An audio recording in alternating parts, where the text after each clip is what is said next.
August. So they organized a celebration for September, and they moved the parade and the Pride celebration to September. Huh. So the Dallas Pride celebration was in September, third Sunday in September forever until 2019.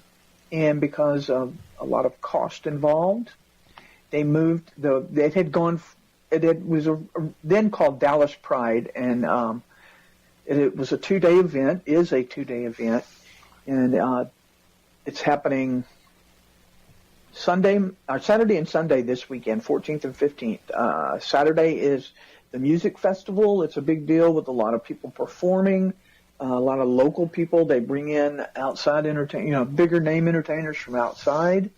And that's all happening at Fair Park, which is where the State Fair of Texas is held. And they moved it there because, less security is needed. They don't have to block off streets and all this good stuff. So that's Saturday. Sunday, from like 10 a.m. to 2 p.m., the vendor part of the festival continues. And the festival includes a special teen pride section, and it includes the family pride zone for parents and kids, with younger kids, so they can go do younger kid stuff. But then Sunday at 2 p.m. is the parade. Now it's called Dallas Pride Parade. For a long time it was the Allen Ross Texas Freedom Parade, named after the guy who ran the Tavern Guild, which sponsored the parade for most of the time. Wow. So now we have that, and it had moved in 2019. That moved from September around to June, and they wanted to be part of Pride Month and do all that. And then there were people that were mad because it was all in Oak Lawn, which is our neighborhood, and it would come right down Cedar Springs Road on the parade, and that's the main drag for the homos in Dallas. But there's a lot involved, a lot of cost involved in hiring police and blocking off those streets and barricades and cleaning up afterwards because people are messy. Right. So, but people were still mad that they had moved it out of the neighborhood, or the gayborhood as we call it. So this is the third year. Honestly, I can't remember if this is the third year or the fourth year. Another group formed called Pride in Dallas, as opposed to Dallas Pride, and they have a separate Pride parade on the third Sunday of September every year now. Okay. So we have two big prides. Wow. Also this weekend, Saturday from 2 to 11 in Arlington, which is one of the major mid-cities between Dallas and Fort Worth. They have a big Arlington Pride celebration, which is about 3 years old now, 4 years old. Oh, wow. And there's a place called Levitt Pavilion. It's an outdoor pavilion in downtown Arlington, and they get that. And I think Trixie Mattel is one of the headliners this year. Oh, wow. That. Yeah. So, that's a big deal. We have Saturday at the Roundup Saloon, which is the gay country western bar here, where you want to see cowboys two-stepping, that's where you go, or cowgirls. But this Derek Todd Productions is coming in, and he's bringing his strut celebration party. I think he takes it to different towns, and this one is Strut Dallas. And again, second or third, I can't remember. But they're going to be at the Roundup. They've been at Virgin Hotels. Last year it was at Virgin Hotels. This year it's at the Roundup. And Raja, who was one of the early drag race winners, the one that was the makeup artist for, what's her name? The model. Y'all know what's her name. Yep. But can't think of it, but yeah. But Raja's the headliner for that. So that's Saturday. So we got Dallas Pride, we got Arlington Pride, we got Strut Dallas. All that's on Saturday. Dallas Pride continues on Sunday. And then we have a lot of East Texas Prides. Right now, Dallas Voice is working to expand and cover what we call a news desert, LGBTQ news desert in the smaller East Texas and even into Louisiana.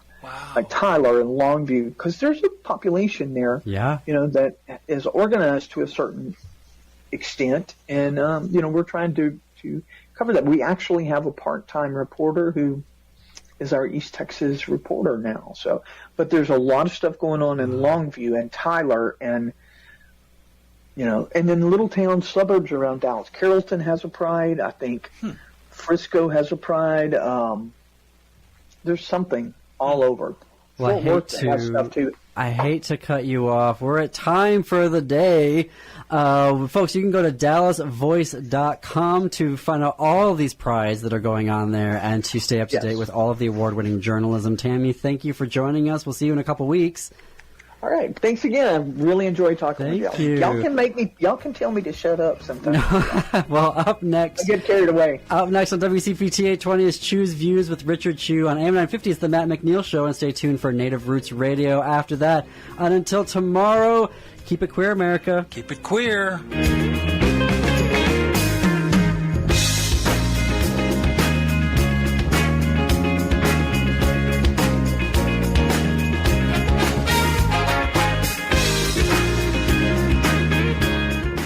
When I first had my baby, I'd get comments all the time about how happy I must be.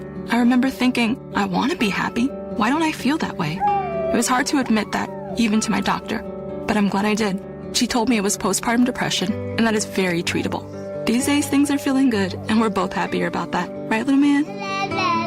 I'll take that as a yes. Mental health care is working for Simone. See what it can do for you at mentalhealthcareworks.org. A message from the American Psychiatric Association Foundation. Being blind doesn't always look how others may think. Retinitis pigmentosa aimed to overwhelm my family. It tried to cut me down. I know where to find support and where I can be seen. Innovative research, educational resources, supportive community. The Foundation Fighting Blindness is leading the charge in finding treatments and cures for blinding diseases. Learn more at fightingblindness.org. A public service message from the Foundation Fighting Blindness. What if you didn't follow the path everyone else takes? Would you rather make your own way? Or spend your life saying, what if? Life is calling. How far will you go? Peace Corps. To find out more, call 1-800-424-8580 or go to peacecorps.gov. Don't you wish your life came with a warning app? Stop. That dog does not want to be petted. Just a little heads up before something bad happens. Move your coffee cup away from your computer. Oh, no. So you can have more control. Stop. You're texting your boss by mistake. Uh-oh. Well, life doesn't always give you time to change the outcome, but prediabetes does. With early diagnosis and a few healthy changes like managing your weight, getting active, stopping smoking, and eating healthier, you can stop prediabetes before it leads to type 2 diabetes. It's easy to learn your risk. Take the 1-minute test today at doihaveprediabetes.org. Warning. The cap is loose on that ketchup. Ugh. Don't wait. You have the power to change the outcome. Visit doihaveprediabetes.org today. That's doihaveprediabetes.org. Brought to you by the Ad Council and its prediabetes awareness partners. When facts matter, you turn to WCPT 820, Chicago's progressive talk. A fair balance where the facts come out. Real news, real talk.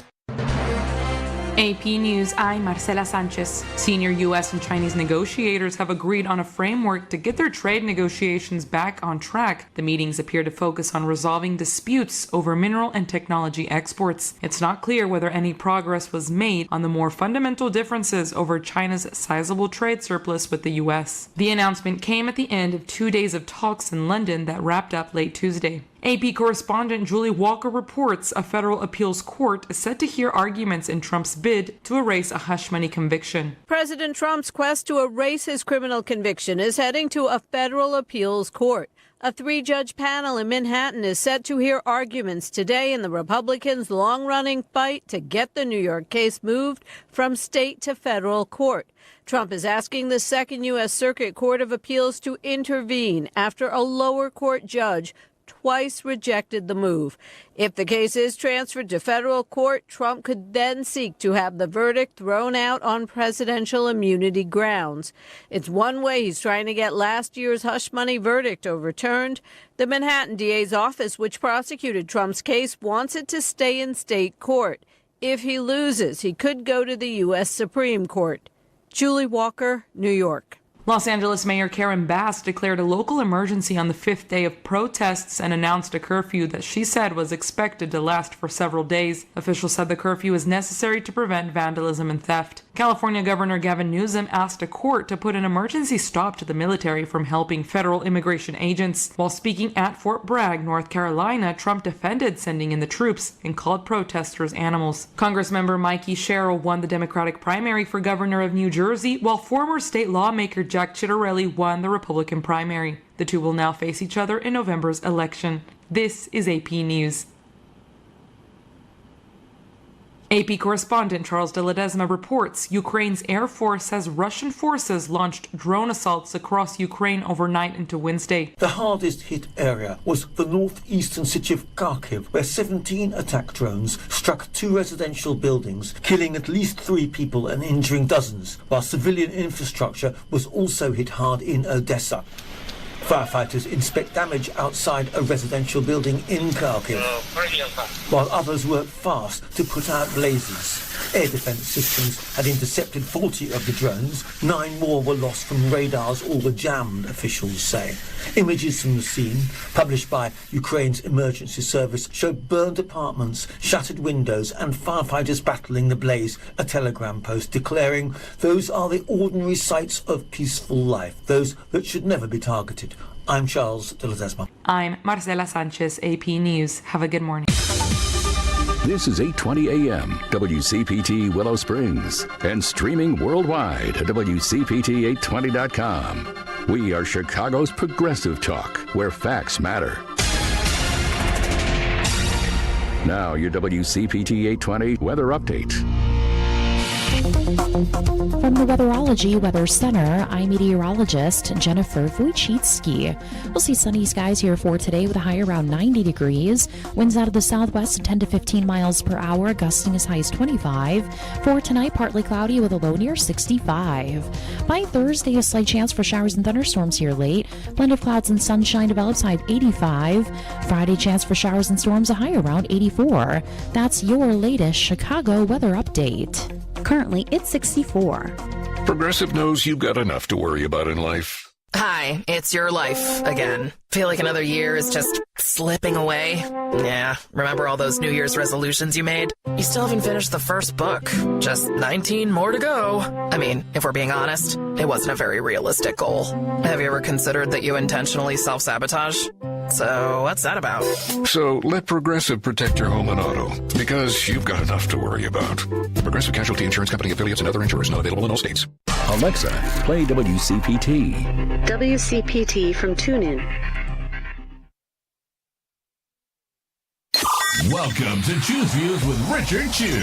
Get ready to dive into a world of insightful conversations and thought-provoking discussions. As progressives, our job is to have an all-inclusive, full-on assault with all of our players. A show that focuses on moving our political, social, economic, gender, and cultural conversation forward. And all of our players means all of our players. It's Choose Views. And now, here's your host, Richard Chew. Good Wednesday morning, progressives, and welcome to the June 11th, 2025 edition of Choose Views, 773-763-9278, Facebook Live, TuneIn Radio, YouTube, and iHeartRadio. Of course, email me at richard@WCPT820.com. Catch me on Substack.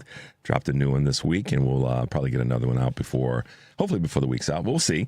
Not that there isn't anything to write and talk about, but MAGA, this carnage is on you. That's the Substack.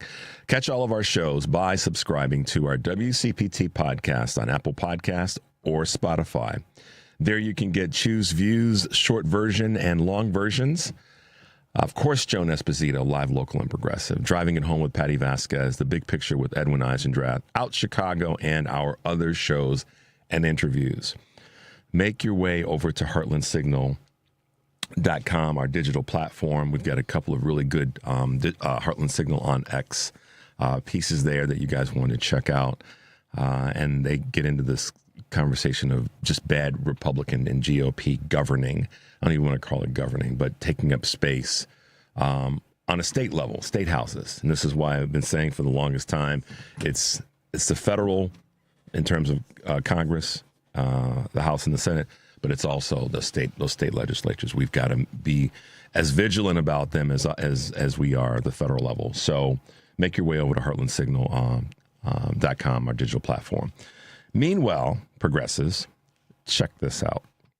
Let me just say, Rachel, that on Thursday of last week, Los Angeles was peaceful. There were no problems here. There was nothing happening in our city that warranted raids that took place the next day, that terrified and terrorized the city. People go to work, and then they have no idea that their workplace is going to be invaded, and it is going to be an enforcement action. And you remember when the administration started, he talked about violent criminals, drug dealers. How do you go from a drug dealer to chasing people through the parking lot of a Home Depot where there's day laborers working, just trying to survive? So this entire situation is what leaves us believing that we're being used as a test case. So I talked to the administration. I was trying to tell them that they didn't need to have the National Guard come here because we had a protest.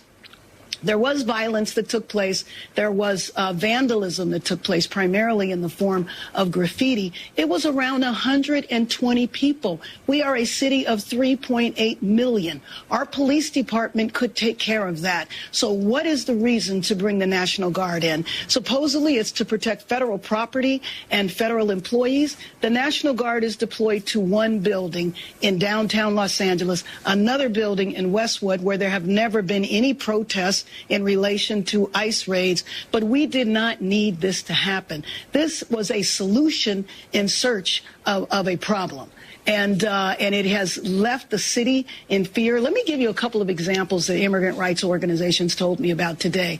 These are legal people. They might not be citizens, but they go for their annual appointment at the immigration building. They're showing up because they were asked to show up, and then they get detained. They come with their children, they come with their families, thinking that they're there for a routine appointment, and they get arrested. What does that have to do with public safety? It's not what he described it was going to be initially. That's why we feel we're an experiment for the use of federal power taking over the state or taking over a city. And that was Mayor Karen Bass of Los Angeles describing on Rachel Maddow's show what is really going on the ground there, and her observations. Ms. Bass is a good mayor. She's been a good leader in her previous elected offices. And, you know, we're going to talk about this today in various points, but let me kind of bring you guys up to speed real quickly on today's show. Very shortly in the 6:30 hour, we will have with us, Reverend Janette Wilson, who is National Executive Director of the Push for Excellence, Operation Push organization, a senior advisor to Reverend Jesse Jackson. She'll be with us this morning to talk about the People's Conference that's taking place at Operation Push here in Chicago. So we'll be chatting with her in the 6:30 hour. And then at 7, Kurt Mullett, our great friend, Hoosier Blue 63, will be with us talking about No Kings, talking about the protests, talking about what he's been doing the last couple of days that I participated in, and we'll share that with you, and we'll talk about some strategy, and we'll talk about some insanity of this upcoming parade on Saturday. So we'll make sure to get to that, and we'll be taking your calls throughout the course of the show. And to that end, tomorrow from 6:30 until 7:30, that's all we're going to be doing is playing clips of things that are important and taking your calls. We have Michelle Duster, historian and great-granddaughter of Ida B. Wells, that'll be with us in the 7:30 hour to talk about Juneteenth and to talk about a little bit about this horror show that's going to take place on Saturday in D.C. But the thing I wanted to remind you guys of is tomorrow from 6:30 to 7:30, we'll be taking your calls. So guys, get loaded up, bring the heat. I got big shoulders. I can handle it. So I want to hear what you have to say on a number of items. We will just, Henry and I will brace ourselves. So that's a time I want to dedicate for you guys to be able to have to call in. So we're going to take a little bit of an early break because when we come back, I want to read a couple of emails that have been sent to me and a really important piece that was written by Charlie Pierce that I think you guys will appreciate. So let's take a quick break. The number, of course, is 773-763-9278. This is Choose Views on the Credo mobile phone and text line, and we'll be right back.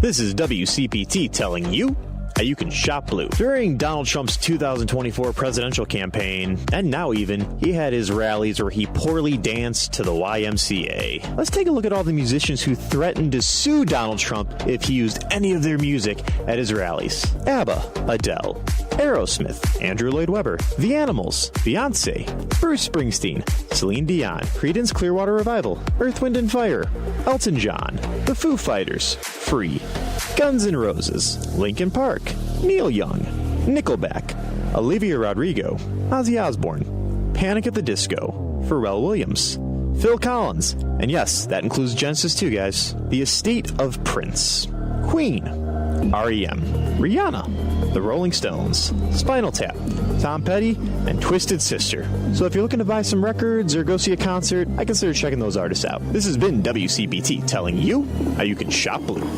Alexa, play WCPT. WCPT from TuneIn. It's Choose Views with Richard Chew on WCPT 820, where facts matter. Hey guys, welcome back to Choose Views. So a couple of current events that we want to hit real quickly that I want to share with you guys. A shout out to Representative Mikey Sherrill. She won the Democratic nomination for New Jersey governor, and that's exciting. She is a really good politician, politico. She gets it done. And so I'm going to say a couple things in the space. We talk about, the midterms in 2026, which we can't wait for that to be active. We have to be active right now every single day. We have to come out fighting. That's just, you're going to hear me say that a lot. Continue to say that a lot. But kudos to her. She is going to be facing, and New Jersey is a term limited state. Current governor is Phil Murphy. She'll face Republican Jack Ciattarelli. This is going to be a big race, and let me tell you why it's important. Trump is endorsed this dude, the Republican candidate, but he's another sort of Trump-esque, thug-esque, bully type of guy. And this is what I want us as progressives to do across the country. We got to get behind Mickey Sherrill, and let me say the a couple reasons why we want to hold that New Jersey governor's seat. This guy came close in the last race. He didn't win. Murphy won, so that's the story. But he's back in the race again. He's been endorsed by Trump. Trump's brand stinks, but that's not the point here. This race is going to be more than just about the Democrat or the Republican. It's going to be an ugly race because this guy Jack Ciattarelli is he's kind of a brute. He will talk a bunch of junk. He's not a good politician, but he'll talk a bunch of junk. And then we need New Jersey to stay blue from the governor's mansion on down, for obvious reasons on a national level. But we want it to stay blue to send a political message. This is the other reason why I want us to be involved in this race, all of us across the country, as we have to be in all of our governor's races, as it relates to the Constitutional Conference. We want to make sure that we hold the governor's seats where we have them now and take some, because we want to make sure the Republicans during this next cycle going into 26 to 28 don't try to monkey with the Constitution as it relates to some of the states' rights that could be affected. So, and the third, there's probably more reasons in this space, but this is a big one for me. and I guess I'll say maybe it's personal, but maybe not, Henry. They're going to come after her for a lot of because she's a woman, and there's a bunch of bullies that are going to be a part of this race and trash talking, feckless, nobody be offended, guys. They're going to come after her. They're going to bring up a lot of gender issues. They're going to say a lot of things about her personally. So we as progressives, if we are truly the people who we say we are, and we're down with this, to me, this is a kitchen table issue for me. Trash talking women is a kitchen table issue. We always make it about the money and the economy and that. Trash talking women, mistreatment of women, that's a kitchen table issue for me. So we need to expand the kitchen table to make it a dining room table. People keep saying, well, we got to talk about the kitchen table issues. No, hell no. Let's talk about the dining room issues. That's a message that the Democrats, I'm going to start to put that out there myself. Dining room table issues. Okay? And talking trash about women is one of them for me. And this is what's going to happen in this race. So I'm going to raise the candle right now, or the torch right now. In this race, we as progressive liberal Democrats, if we are who we say we are, we need to make sure that we are supporting her, whether it be with money, whether it be with mail, cards, whatever it is. If you're in New Jersey, get out to support her. If you're in a nearby state and you can be part of her campaign, then do it. And we're going to talk about this some more, but I wanted to bring that up as a highlight. She is the Democratic nominee for governor in New Jersey, and we've got to make absolutely sure that she wins that race. So we'll talk about this more and more. I'm going to do my best to try to get her on the show. So just note to you guys in that regard. Last night, AFT President Randi Weingarten, I'm going to tell you guys just to Google her name, Randi, R-A-N-D-I, Weingarten, W-E-I-N-G-A-R-T-E-N, led a No Kings virtual town hall last night. If you missed it, that's okay, but it's about the global protest that's taking place this weekend. I want you guys to Google her name and find out whatever. They've got a really good site that they're using, No Kings Day, that they put up, that you guys can learn as much as you need to learn about where to protest in your local city, anywhere in this country, and things that you can do to get ready for this weekend. So, excuse me, I wanted to remind everybody of that, and please Google Randi Weingarten. Again, it's Randi, R-A-N-D-I, last name Weingarten, W-E-I-N-G-A-R-T-E-N. No Kings Day, and they had a virtual town hall last night. It's a way for this is what I know so far. There's over 1,800 protests that are taking place throughout the country. So that means there's a heat map that they put together, and if you email me, I'll send you some more information on that. Just email me at richard@wcpt820.com. But they have a massive heat map to show where protests are taking place throughout the country. Please get involved in that. I know that many of you already are, but I just wanted to bring that to the table again this morning, and we can talk a little bit more about that as we go along. Furthering that conversation, I had a couple of really wonderful emails from listeners. I'll start off with one of our listeners, Paulette, who said, an old friend of mine is living in France now. She said there's a large group of Democrats in the city where she lives. They are doing a, quote, No Kings Day protest also, and hoping for some media attention. So I wanted to mention that on the show this morning. I could not thank them enough. This is just a historical protest. This is not just a historical protest. This is a historical purpose for all democratic, freedom-loving people. And she sent her many thanks and deep appreciation. So shout out to you, Paulette, for passing that on to me. I will make sure, I wanted to make sure to read that. And a shout out to your friend in France, who they're taking it seriously too. Received another wonderful email entitled A Peaceful Idea for No Kings and Future Protests. My name is Faith. My husband came up with a really good idea for the protest for No Kings. We'll wear white T-shirts that we will write with a Sharpie, paint or print, non-violent, peaceful protester. And then people can add any peaceful messages that they want wearing a white T-shirt. That way, the media, they can let the media and onlookers know that we are indeed peaceful, so that we can offset any lies and propaganda about the agenda. We can buy T-shirts and large markers in bulk and white and write with peaceful slogans on them. I thought this is a wonderful idea, so she wanted to reach out and let us know to get the word out. If you're going to go to a protest, that's actually a great idea. Get white T-shirts and write on there and with a marker, non-violent, peaceful protester. Maybe write it on the front and back so you don't get shot by some punk with a rubber ball. Did you see that when Henry, the reporter, she got shot in the leg? She was clearly microphone in hand, talking to the camera. Cameraman caught it. Dude raised his gun and shot her in the leg. What a punk!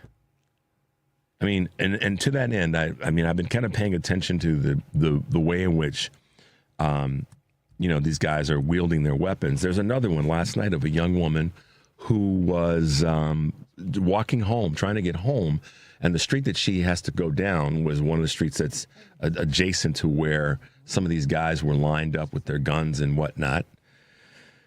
And she was talking to them. She was probably 10, 15 feet away from the guy saying, she was gesturing, I just need to go this way because and you could hear the recording. Another woman was recording this saying, she was saying to the officers, I just need to go this way because I live down here. And it looked as though she was coming home from work or from school or something, but she was younger.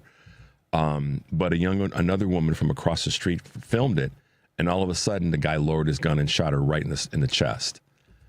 This woman, black woman, and another young man ran across the street while still filming this to give her assistance and help her get up. She was crying and clearly injured from just trying to get home.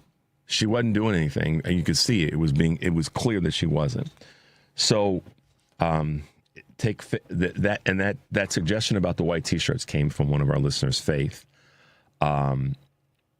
So shout out to you, Faith, for sending that to us, and shout out to Paulette for sending us those emails that I wanted to read this morning. We're in a tussle, guys. We definitely are. We're in a tussle, and we have to be prepared for it. I want to read something that I got yesterday, but I knew I'd have a little bit of time to read it today, and so bear with me, guys. I'll try to get through this without getting choked up. In my life, I have watched John Kennedy talk on television about missiles in Cuba. I saw Lyndon Johnson look Richard Russell squarely in the eye and say, we shall overcome. I saw Richard Nixon resign and Gerald Ford tell the Congress that our long national nightmare was over. I saw Jimmy Carter talk about the melee and Ronald Reagan talk about a shining city on a hill. I saw George H.W. Bush deliver the eulogy for the Soviet bloc and Bill Clinton comfort the survivors of Timothy McVeigh's madness in Oklahoma City. I saw George W. Bush struggle to make sense of it all on September 11th, 2001. I saw Barack Obama sing Amazing Grace in the wounded sanctuary of Mother Emanuel Church in Charleston, South Carolina. These were the presidents of my lifetime. They were not perfect men. They were not perfect president, God knows. None of them, not one of them was that, but they approached the job and they looked to the podium with all the gravitas that they could muster as they appropriate to the job. They tried at least to reach for something in the presidency that was beyond their grasp of ordinary human beings. They were not ennobled by the attempt, but they tried nonetheless. And comes now this hopeless, vicious buffoon and the audience of equally hopeless and vicious buffoons who laughed and cheered when he made sport of a woman whose lasting memory of the trauma she suffered is the laughter of the perpetrators. Now he comes a man swathed in scandal with no interest beyond what he can put in his pocket and what he can put over on a universe of suckers. And he does something like this while occupying an office that we gave him. And while endowed with the public trust that he dishonors every day, he wakes up in the White House, the sign of multi-generational criminal enterprise, the parameters of which we are now becoming to comprehend. A vessel for all the worst elements of the American condition, and a cheap, soulless bully besides. We never have had such a cheap counterfeit of a president as currently the one that occupies the office. We never have had a president so completely deserving of scorn and yet so small in the office that it almost seems a waste of time and energy to summon up the requisite contempt. Watch how a republic dies in the empty eyes of an empty man who feels nothing but his own imaginary greatness and who cannot find in himself the decency simply to shut up, even when it's in his best interest to do so. Presidents don't have to be heroes to be good presidents. That was written by Charlie Pierce, and I wanted to read that to you guys. I knew I'd have a struggle at one point. But, you guys know me by now. The responsibility that we have, as well as the opportunity that we have right now, is to fight, not with each other, but against this criminality, against this this buffoon that is in the White House and all of his minion, and to support the local leaders who are going to be faced. Let's not fool ourselves. Let's not fool ourselves. That are going to be faced with what Los Angeles is dealing with right now in some capacity. Now, we've got a clip that we're going to play tomorrow about what really is what some really believe is going on. And we'll share that with you tomorrow. But it'll be more appropriate given the timing that we have today with our two guests. But I wouldn't come to you with the choked up tears on this if that's something that I lived. Ironically, Henry, those same things that Charlie wrote, I witnessed every one of them in my lifetime. And even with the best and the worst of presidents, we've never had to experience what we're experiencing now. So I want us all to recognize the importance of galvanizing and staying together. And I say staying together because the goal here, one of the goals here, as I've said before, is that this administration wants to rip us apart. They don't want us connected because they know that our connections to each other is a strength that even the government can't tear down. We're not other countries where these problems have manifested into the destruction of those countries. We're not those other countries. As much as I have issues with our country and have had for the majority of my adult life, I still have faith in our country. And I guess some might call me foolish for thinking or feeling that way, but I do. But I'm also a realist to understand that we have to fight right now. We don't have any opportunity to sit back and make all the other things more important, because without this thing being in place, those other things will not be available to be important. So please, guys, use this weekend as if you've been sitting on the sidelines, use this weekend as a time to connect with folks, to get reconnected to this big fight that we have in front of us. Because if we do that, I'm certain that we'll win.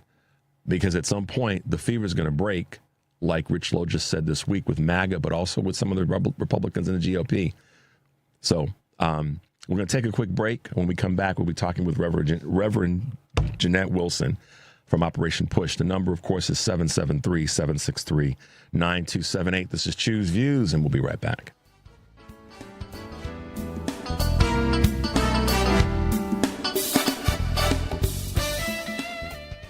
I'm Ed Evans, CEO of Consumer Cellular. If you're over 50 and tired of your wireless bill getting higher and higher, there are 4 things to consider. 1, how much data are you really using? As we get older, we use less data on our wireless phone, but you're probably still paying for an unlimited plan that was designed for 20-somethings. 2, if you see Get a Phone on Us, get your sneakers out and run the other way. No one is giving you a free phone. You are paying for that phone over time with an overpriced rate plan and a long-term commitment. 3, check the fine print on that $15 a month plan. It's probably an intro price that'll double or triple later. You might even have to pay for several months of service up front.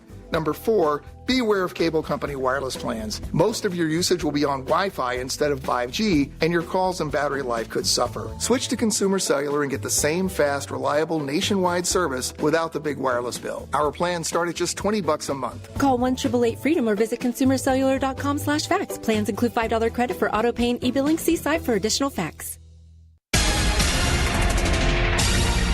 You're listening to WCPT 820. Here's the latest Chicago weather update.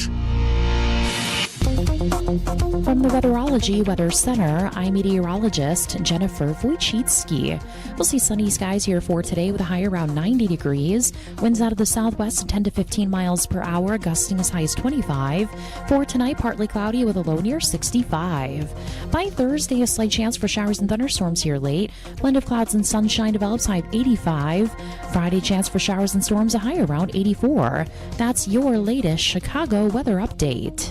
Currently, it's 66. Chicago's Progressive Talk, WCPT 820, where facts matter.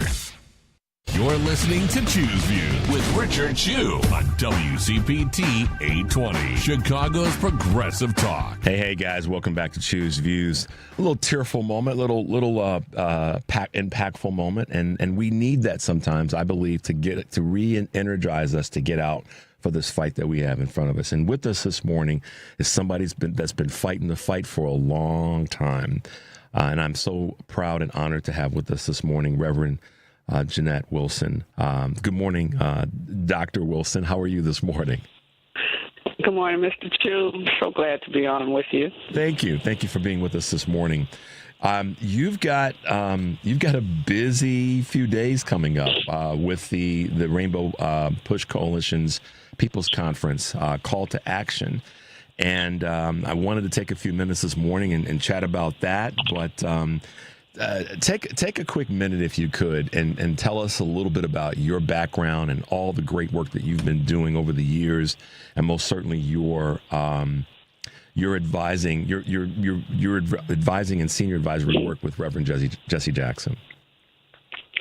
Well, I think what I've learned a lot from Reverend Jackson throughout the years is that we have people who are hurting, people who are vulnerable, people who are left out of the system. It is our duty to bring them together and help them understand how it is they can fight for the rights that they deserve, fight for the things that they should have. You know, so this People's Convention, which is being led by Reverend Jackson's son, Yusef Jackson, is designed to say to people, it's time for you to come. It's time for you to gather yourselves. Don't sit at home watching the television, getting frustrated. It's time for people to gather and say, hey, we can make a difference. We can challenge the system. We can fight to maintain the rights that our ancestors fought for across the years. I went to Mississippi with Reverend Jackson when people had to register in 2 locations just to be able to vote. They had to register in the city or town where they lived. It was a seat 100 miles from where a person lived. It was almost impossible to get voters to register. They didn't have the ability to travel. They didn't have the resources. And then when you get to all of those places, you had literacy tests. You had all kinds of barriers to voting. Reverend Jackson led the fight for that. So today, as we look at what is happening, it's not enough to say this administration is hurting us and you do nothing. You didn't vote in the last election, and you're not fighting, you're not coming out to organizations like Rainbow Push to help you organize and challenge things. Many of them do city council meetings. They don't know what's happening in the city. They don't know what's happening in the county. So this convention is designed to gather all of us, our faith leaders, our civic leaders, our community organizers like My Block, My Hood, like Kids Off the Block. We're saying to all of the different organizations, Urban League, NAACP, West and South, we're gathering together starting tomorrow. We have a luncheon It's not about eating. It is about gathering to see what has been happening. Respond to the attacks against poor people. How can we respond to the attacks against migrants? And all migrants are not from one particular country. They're Haitian migrants, they're African migrants, they're Latino migrants, they're south of the border migrants. Migrants are coming from all over the world. They're in our cities and towns. How do we deal with strangers among us? What is our duty to them? What is our moral responsibility to children to make sure that they are educated? So tomorrow, we have some great speakers. Reverend Al Sharpton is going to open up our conference. He grew up in our movement as a son of Reverend Jackson's movement. He will open us with his keynote address. And then we have a panel of some powerful people who are going to talk about what different actions we can take as a body of faith leaders, as a body of civic leaders. How can we change and transform and maintain? And then we're going to leave that luncheon, which will be held at the 360 building that they've just renovated. Yeah, I saw that. And then we're going to, yeah. And while we're there, it's not because we didn't want to go to a hotel. Many people need to learn about the trades, the construction industry. And at Higher 360, they are training carpenters, they're training plumbers, they're training people to build buildings, electricians. And so that's why we're there.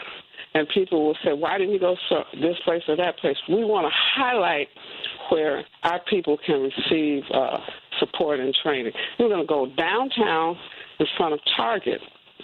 That demonstration is led by Reverend Jamal Bryant and other faith and civic leaders. That's not elected officials. If you're downtown, join us at State in Madison.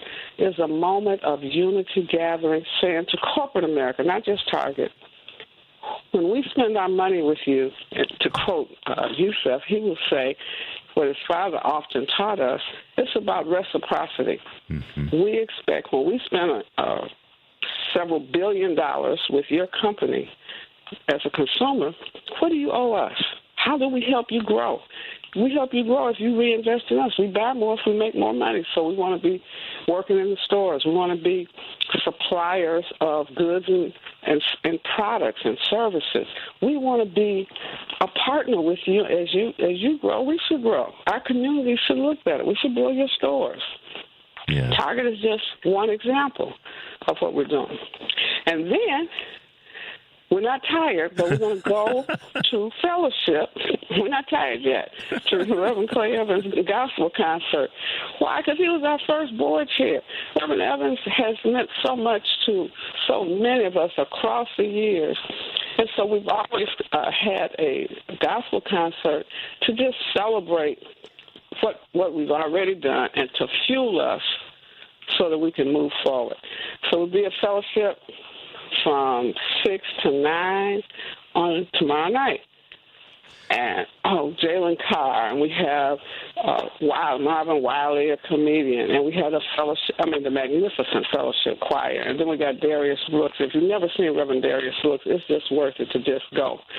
So that's free. So the first day, I mean, it's a power-packed 3 days, but this first day you're coming right out of the gate. You're going to be at the Higher 365, just for those who are here in Chicago, is located at 2540 South State Street. So you can make your way over there. I think everybody kind of knows where the Target is at Madison and State.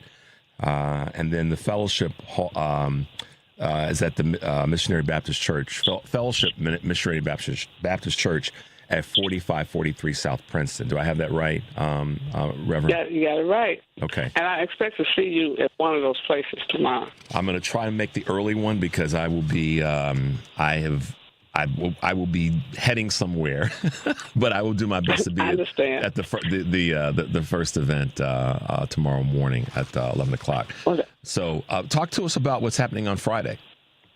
Oh, Friday is amazing. We're going to talk about economic empowerment. It's not enough to be just to say the corporate America, you owe us. We also must reinvest in ourselves. We have to learn how to make our money grow for us. Some of us don't have a budget, and every dime we get, we spend. with no thought of retirement, no thought of investments. And you look at rich people and you think, I don't know how they got it, but I'm just trying to make it. Well, we're going to help you make it. So we have some powerful speakers, George Fraser. Yep. And I'm really excited. He's amazing. These two men. Oh my God. Dr. Fraser is amazing. I'm sorry. You get the other name. I'll let you bring his name to the conversation. John Hope Bryant. John Hope So Bryant. you got two African-American men who are going to tell us about economic empowerment and what we should be doing, what we can do, and how we can do it. It's not just protest, but it's also reinvesting in ourselves and learning. People that have money, they learn at a very early age how to keep what they raise and not just spend every dime they have. The dollar does not circulate in the black community, not even one time. In other communities, like if you go to the Asian community, you go to Chinatown, that dollar continues to recycle and recirculate. Everything they do, they give back to themselves. They go to the cleaners, they go to the grocery store. They own all of that. Restaurant. So that's going to be tomorrow. And we're going to go to Reverend T.L. Barrett's son, Tory Barrett, has a supper club. Well, we're going to go there. He's in our community. He's one of us. And we're encouraging others to join us tomorrow at breakfast. And that's at the supper club. And it's not supper. That supper club is located, it's called the Park Supper Club. It's at 65 East Garfield. So that's Garfield and State, for those who know their way around the city of Chicago. And Reverend, I want to put this out. This is obviously focusing on the People's Conference and Call to Action is specifically focusing on African American members of the African American community coming out and getting re-engaged and being involved and seeing all the great things that we do. But on a larger scale, it's to bring all of our communities and recognize the call to action is one to everybody. Would that be a fair statement? Oh, absolutely. It's the people. It's not black people. It's not brown people. It's all people's convention. Because if you're on Medicare or Medicaid, doesn't matter what color you are, when the cuts come, they cut you also. When you require your child to have to go to public school, you want the best public school you can find. And so it's not based on, well, I'm black and I want a great school. Every parent wants the best for their children, and we have to look at what cuts to education will mean. And we're going to be talking about that. We want to make sure that our neighborhoods, doesn't matter how much money you make, you should be able to live in a safe and clean and functioning neighborhood so that the parks are robust and they're fully funded and adequately resourced. That's why we're saying to people, don't sit at home, join us at PUSH. And registration is free. The only thing that we're asking that you pay for is the food that we serve you, because we have to pay for the food also. Right. And on Friday afternoon, we have some powerful roundtables. We have two panels. One is what happened in these 200 days. Some people have not read them. They haven't watched the news. They haven't read any paper, and what you're watching, what you're doing in social media may not inform you. We want to do a full analysis of the first 200 days of this administration, just so you have the information so you know what you got to fight for. Yeah. And then we're going to look at the media. What is happening to media, and how does that impact our information sources? And then come back Saturday. I want you to pack out the auditorium so that you can hear and participate in a powerful next steps. Where do we go from here? How are we going to get there? Who's going to take us there? We're going to talk about all of that Saturday morning from 10 to 12. And we're going to have another protest. We're going back downtown because it is no King's Day. This is not a monarchy. America is a democracy. And it's about we the people of the United States, in order to form a more perfect union, do ordain these things. We the people. So we the people are going to go downtown so that they can see that we the people, we're not electing a king. So we're not having a coronation. We have elected a president and he has appointed several cabinet members. We expect the Department of Education to serve our young people. We expect the Department of Defense to protect us from foreign invasions. We expect the Department of Economic Development. We expect the Commerce Commission to make sure that commerce flows adequately throughout our geographic boundaries. And so that's what we're going to do. And then there's barbecue in the backyard for those who will be hungry, because we have worked you all week long. The phrase that's become very popular on social media is you're invited to the cookout. And so this is a grander version of folks being able to come out and fellowship and be part of the barbecue. Because as Reverend Wilson has said, that we'll work to. It's good work, though. And one of the things that I wanted to kind of shift back to that's happening on Thursday, if I have my information right, there's Women at the Forefront. That's going to be Thursday evening, right? At the No, that's Friday. Friday evening. Friday evening. Okay, I forgot about it. No, I'm sorry. I forgot. Yeah, I know everybody was thinking, where are the women? What are we going to do? Well, women, we have always been at the forefront. We've always been many times in the background of the movement. So we're going to showcase some women leaders in this city who are focusing on a number of things, voting. And Mary Green from Black Women's Expo will be there, National Organization, National Organization of Women, and then the League of Women Voters. We're all coming together, creating a united front as women. Yeah. It's not about one woman fighting for one thing. We're fighting together so that we can protect our rights. One of the things I'm sorry. Move forward. I'm sorry. Go ahead. No. Reverend Wilson, one of the things that I said earlier in the show, in New Jersey, Representative Mikey Sherrill won the Democratic nomination for New Jersey governor. And, we hear people say oftentimes, the kitchen table issues. Well, I think we're at a point now in our society where we have to have a dining room table of issues, one of which for me is women's rights, women's empowerment, and women's issues. And so she's running for governor, and I feel it's important that folks across the country that are about supporting the efforts of women need to get behind her. So it's great that part of your conference this weekend is going to be speaking to women at the forefront of justice. So that's exciting to hear. I know you're getting welled up for this and excited for the work that the work's not done yet in terms of these 3 days of empowerment. But you've been a great leader, and we so appreciate you taking the time to be with us this morning. What other thoughts or comments do you have for us as we wrap up this morning? Well, I would just, thank you for allowing us this time on your program. I listened to you earlier. You do a great analysis of critical issues. And what we're saying to people, this is your opportunity. We're hosting a free conference to help you learn what's going on from a truthful perspective, and then help you engage in a movement forward. We're looking to introduce you to some business leaders, and so you can learn what businesses are around you. You can go to rainbowpush.org. Just go to rainbowpush.org, the website. Register for free. Join us tomorrow and Friday and Saturday. It will be the best 3 days of investment that you've ever made. Bring your children. We're going to showcase our STEM program on Saturday. So we want our young people to learn the technology that they're hearing about.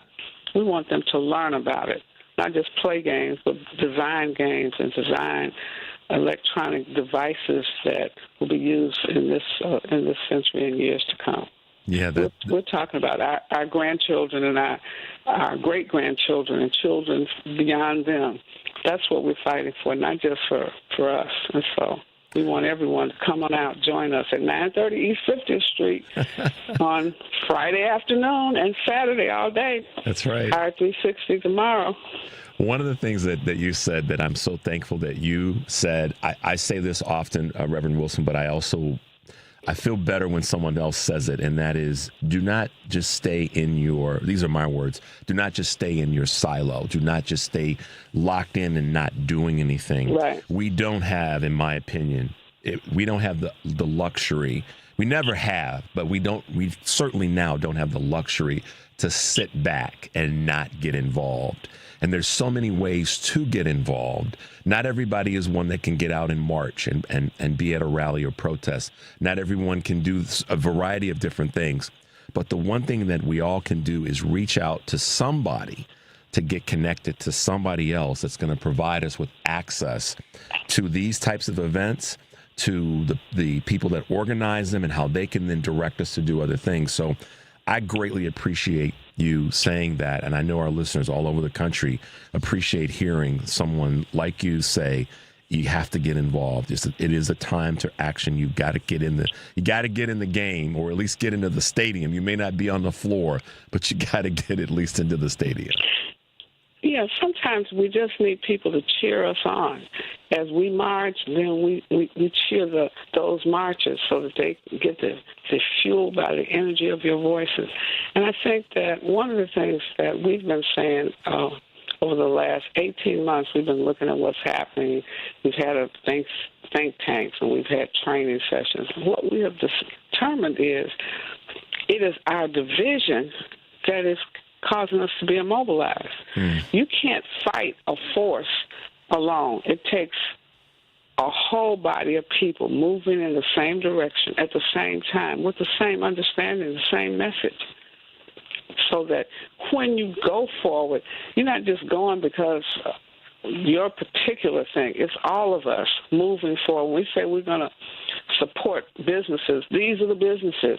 When we say we're going to stand against those who do not reinvest in us, it's all of us saying we're not going to Target. I'm not going to shop at Target. It's not hard. You don't even have to march to do that. Just don't go out your house and don't go and don't. You know what I'm saying? Call your friends and say, no, we're not supporting them. Because they're not supporting us. It's real simple. It's not hard. Yeah. If you don't come out and communicate, and so we're gathering the people. It's the People's Convention. Join the people as we fight for justice, economic justice, educational excellence. We appreciate you so much, Reverend Wilson. Thank you. Thank you for being with us this morning. We are glad to have you with us, and maybe we'll do a kind of an after event follow up on what went down and how things happened for these 3 days, and we'll try to get you back in a week or two to talk about the success of the event. But for now, pull those shoulders back, as I know you will, and I know you're going to bring a great message with this wonderful event over the 3 days. So, and thank you again for being with us this morning. Thank you. Have a great day. Bye now. You have a great rest of your week. I will. Thanks, Reverend Wilson. Wow.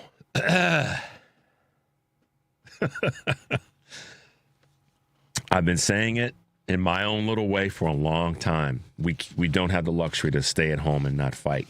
And I appreciate what Reverend Wilson said about these are people's events or people's issues, not solely or singularly issues about the African American community. They're events that affect, they're items that affect all of us. And as she said, and you heard her, Henry, she said, if someone gets removed from Medicare, Medicaid, that's all of us. The removal doesn't look exclusively or solely at skin color or gender or a particular community. So I do like that she chuckled when I said we get to go from a kitchen table issues to a dining room table issues. She got the message. She got what I was trying to say there, because we do have we have so many issues that we have to expand our thought process, our vision, our windshield, if you will, to be motivated to talk about. See, because let me put it this way. This is what. Okay, I'm gonna call somebody out right now. And I don't expect to get anything but whatever I get from this. There are some Democratic voices that are trying to ascend to this potential for running for presidency. One of them is a former mayor of the city of Chicago, and y'all know who I'm talking about. He's running around saying now that it's stupid and weak for the Democratic Party to be talking about woke issues. I don't agree with that. If I had a conversation with that person, I would ask him to prove it to me, because nobody's asked him that yet. He's been on The View. He's been on this, that, and the other. And when he said that, it's gotten a reaction. But what it hasn't done is been pushed back on to explain, what does that mean? I would love to ask Rahm Emanuel to explain that. All of our issues are important. Sometimes what happens is, to what Reverend Wilson just said, to distract us or to pull us apart is to say we only have one issue, and there's only going to be one issue to draw people to the table. And I think that's absolutely a wrong approach. Because by taking people, let me put it this way. If you leave out one important issue, you're susceptible to leaving out others. And in leaving out others, you then leave out people that you don't know that could be supporters of what your cause is. Okay? Now, I've had this conversation with many people that the Democratic Party is a big tent and it's like herding cats. Okay? And that's true to a great extent. But I think that for us to minimize our message, to kind of, because see, ultimately this is what this, getting away from woke and all that is about. Let's be honest. Let's just call this as it is. And a lot of people are afraid to do this publicly, and I'm not. It's to satisfy white men in America. I'm sorry, but because every time we have this conversation, what happens is, and if you got offended by that, then look in the mirror and ask, why was I offended by that? I'm not throwing any heat at you. I'm saying that oftentimes when we say we aren't going to focus on these issues over here, these peripheral issues, because there's a reason for that. It's because there's a feeling like a certain group of people that have said this aren't being talked to. And I think, and I'm pretty confident in this space, that the minute we start to say we can't talk about those issues, then it's really not about winning elections. It's really about trying to soothe the egos of people who feel like they haven't been talked to enough or the right way. And I think that's a recipe for disaster. And people want to say, well, if you're over here talking about these issues, America's not listening to that. How about talk about all the issues? So it's like if we only want to focus on the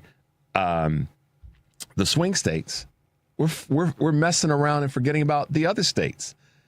And that could be the issue. If you guys follow me on that, I know that there's a kind of in the weeds. We have to focus on all 50 states and the people in all 50 states because they all got issues. That's the bigger issue for me of what we shouldn't be talking about. We shouldn't be talking about not talking about these other states. All 50 states matter because there's communities in all 50 states that will come out to vote. Like Howard Dean said years ago, if you present them with the idea that we believe in you because you're an American or you live in this country, that to me is what we are at risk of missing by saying, well, we're only going to talk about these couple of issues here. These are the kitchen table issues. No, doggone it. We've got a full dining room table of issues, and we need to embrace that. Because when we embrace that full dining room of issues, we actually end up embracing more people to come to the table, to come to vote. We'll have people banging at the door to get in if we embrace a national, we have a large dining room table of issues. To just say it's these few issues here, I think that's a recipe for disaster. That doesn't mean that there can be some that are maybe higher up on the ladder of importance in terms of strategizing. I get that. But to say no to the other issues, I think is a dangerous thing because you're saying no to people who want to be heard. I'm willing to be challenged on that. So tomorrow from 6:30 to 7:30, you can call and we can talk about it. How about that? Thanks to Reverend Janette Wilson for being with us this morning. Reverend Dr. Janette Wilson, attorney, senior advisor to Reverend Jesse Jackson Sr. She's been doing it for a while, guys. She knows her way around the block when it comes to these conversations. So check out the Rainbow Push People's Conference this weekend if you can make your way there. If you need more information, just send me an email and I'll forward some things on to you. 773-763-9278 is our Credo mobile phone and text line. We're going to take a quick break. When we come back, we'll be talking with our good friend Kurt Mullett from Hoosier Blue 63. This is Choose Views, and we'll be right back.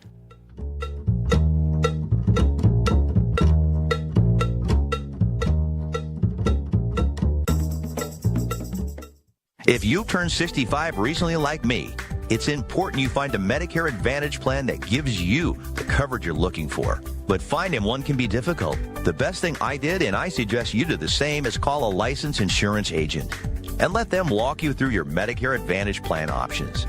There are so many benefits you have access to. So make the call now and let the representatives explain everything to you. Our licensed insurance agents can offer you a variety of Medicare Advantage plans. Plus, the call is free, the information is free, and there's no obligation to enroll. We're here to make it easy for you to select a Medicare Advantage plan that may work for your needs. Finding a Medicare Advantage plan can be easy if you do what I did. Make a quick call right now to learn more. Thank you. 800-365-6303. 800-365-6303. 800-365-6303. That's 800-365-6303. From office supplies to IT essentials, Amazon Business provides tools that help you save costs and make insight-based decisions. Learn how to bring your visions to life at AmazonBusiness.com. AP News, I'm Marcela Sanchez. I have declared a local emergency and issued a curfew for downtown Los Angeles to stop the vandalism, to stop the looting. That's LA Mayor Karen Bass at a news conference Tuesday night in audio from ABC7 Los Angeles. If you drive through downtown LA, the graffiti is everywhere and has caused significant damages to businesses and a number of properties. Outside of LA, marchers across the nation have been protesting against the Immigration and Customs Enforcement Agency. While many have been peaceful, some have resulted in clashes with law enforcement. Activists are planning more demonstrations in the coming days, with No Kings events on Saturday coinciding with Trump's planned military parade. Speaking to reporters Tuesday after his visit to Fort Bragg, North Carolina, Trump said, As long as we have the military there, the protests won't mean anything. Last night, if we weren't there, they would have burned down the city. Trump has called LA a trash heap as he promises to liberate it from criminals. Elon Musk has stepped back from his feud with Trump. At 3 a.m. on Wednesday, he posted on X, I regret some of my posts about President @RealDonaldTrump last week. They went too far. Congressmember Mikey Sherrill won the Democratic primary for governor of New Jersey, while former state lawmaker Jack Ciattarelli won the Republican primary. The two will now face each other in November's election to become New Jersey's next governor. U.S. Representative LaMonica McIver has been indicted on federal charges alleging she assaulted and interfered with immigration officers who were arresting Newark's mayor. The skirmish happened outside a New Jersey detention center last month. Global shares mostly rose Wednesday after China and the U.S. said they had agreed on a framework for following up on the trade truce reached last month in Geneva. This week's meetings in London appeared to focus on resolving disputes over mineral and technology exports. This is AP News. AP correspondent Charles de Ledesma reports South Korea's military has shut down loudspeakers broadcasting anti-North Korean propaganda along the inter-Korean border. The South had resumed the propaganda messages and K-pop songs in June last year, following a years-long pause in retaliation for North Korea flying trash-laden balloons towards the South in a psychological warfare campaign. Seoul says the move is part of efforts to restore trust in inter-Korean relations and promote peace on the Korean peninsula, reflecting the new Liberal government's first concrete step towards easing tensions between the war-divided rivals. South Korea's new Liberal president, Lee Jae-myung, who took office last week after winning a snap election, has vowed to improve relations with Pyongyang, which had reacted furiously to ousted leader Yoon's hardline policies. I'm Charles de Ledesma. And I'm Marcela Sanchez, AP News. Have a good morning. This is 8:20 a.m. WCPT Willow Springs and streaming worldwide at WCPT820.com. We are Chicago's progressive talk, where facts matter. Now, your WCPT 820 weather update. From the Weatherology Weather Center, I'm meteorologist Jennifer Wojcicki. We'll see sunny skies here for today with a high around 90 degrees. Winds out of the southwest 10 to 15 miles per hour, gusting as high as 25. For tonight, partly cloudy with a low near 65. By Thursday, a slight chance for showers and thunderstorms here late. Blend of clouds and sunshine develops, high 85. Friday, chance for showers and storms, a high around 84. That's your latest Chicago weather update. Currently, it's 66. Now more than ever, Lowe's knows you don't just want a low price, you want the lowest price. And with our lowest price guarantee, you can count on us for competitive prices on all your home improvement projects. If you find a qualifying lower price somewhere else on the same item, we'll match it. Lowe's, we help, you save. Price match applies the same item. Current price at qualifying retailers. Exclusions and terms apply. Learn how we'll match price at Lowe's.com/lowest price guarantee. Because facts matter. You are listening to WCPT 820. Welcome back to Chew's Views with Richard Chew on WCPT 820 AM, where facts matter. Take it away, Richard. Hey, progressives, welcome back to the show. 773-763-9278.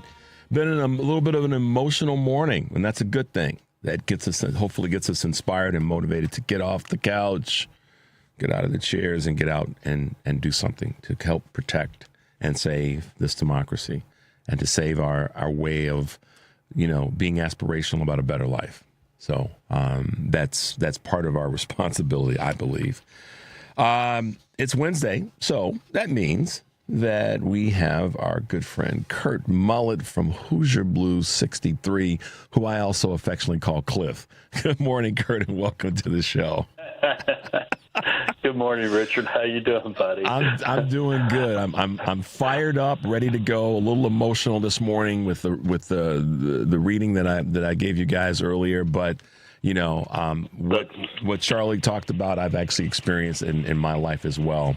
So I felt it was important. Yeah, that's quite okay. That just shows you are human and that you have a heart, that you really care. So my mom taught me that a long time ago. Absolutely. Real men shed tears. So yeah, we better. Man, oh man. That's who we are. So I'm right there with you, brother. And you could call me Cliff anytime. I've been called a lot worse than that, buddy. Well, speaking of that, when he was on last Thursday, he was fantastic. And they had a barnstorming event last Saturday, and they got some people's attention. So kudos to Cliff Cash and the folks that he's been working with and bringing together to really make a statement in Washington, D.C. and letting people know that this is not over. So I hear you when you say you could be. Much respect to him. Yeah, he's doing good work, as are you. One of the things that you guys as listeners don't know about, and I'll let Kurt talk about this in more depth, but we're on this upcoming weekend of craziness. And obviously right now in Los Angeles, what's happening unnecessarily, without a doubt, unnecessarily, they have enough law enforcement in the county of Los Angeles to handle anything that would happen that would be a problem. And so that furthers the reason that the National Guard and certainly not Marines should be called in this situation, because there's a large amount of law enforcement in Los Angeles County. Trust me, I know. So it's one more scenario, and we'll come back and talk about this in terms of wasteful utilization of our resources. But what Kurt pulled my coat on yesterday is that he did this really kind of cool thing that I'll let him tell you guys about, that he got overwhelmed with in a short period of time. So Kurt, tell the listeners about what you put together and what's happened in a 24 to 36 hour period of time. Well, Richard, when I started posting on social media and started making content, I mean, I had no idea where it would go or what would come from, and I was doing it just to have a release for myself. And as time progressed and I made more contacts, like with you and other people around the country, I started to realize in a humbling way, because that's just not who I am, that I was having an impact on people. And people were reaching out to me and asking me, how can I get involved? What can I do? And so I've tried to come up with different things in the past that people can participate in. If you can't go to protests, there's things you can do. Like, I talked about sending postcards, and I think that's something that everybody should be doing all the time, making phone calls. But I've put together a couple of reels in the past, or videos in the past, of just collaboration with people talking about a topic. And so this No Kings thing came up, and I was bombarded the other day with what people can do because they can't get out to the protest. Not everybody could do that, which is understandable. So I decided that what I would do is just ask, instead of asking some of the, normal people that I talked to, I reached out to just some friends and some other acquaintances I've made through social media and asked them if they would be part of a reel that I'm putting together, just a 3-second or just a simple little clip that I needed them to make, just saying no felons, no fascists, no kings, and send it to me, and then I'll put it together. And I reached out to quite a few people because you know how it is when you are trying to work on something or get response from people. You try to throw the net out as far as you can, and then reel in what you can get. You know you're not going to hit everybody, but evidently I hit quite a few more than what I thought because the net didn't have any big holes in it, right? No, it did not, man. It caught some fish, and I think it just, I had a moment last night sitting there with my wife, and because my phone kept ding, ding, ding, ding, ding, and she was like, "What's going on?" And I said, "Well, that's my girlfriend," and we started laughing. But anyway. People want to be involved. What I have discovered by doing this, and I've kind of had my finger on the pulse a little bit. You can kind of tell how people's emotions are on social media, even though you miss a lot of emotion in text and the internet. You could still get a sense of it, and people are fed up. What's happening in our country, in LA and across our nation, is just absolutely. It's disgraceful as a nation. I'm absolutely ashamed at the people that are in my life who support this administration, and I'm not afraid to say it anymore. I don't really care if I offend anybody anymore. So, because that's where we're at with this. So I just was overwhelmed with the amount of people that wanted to participate in this. So I either am going to have to make one long reel or I'm going to make a couple short ones. So it just decided, because I told people, I was going to try to post it tonight. So I'm still getting them in, and so I'll see what happens. But just it was heartwarming to see how many people wanted to be involved in something like this, even though it's a little simple, clip of their voice.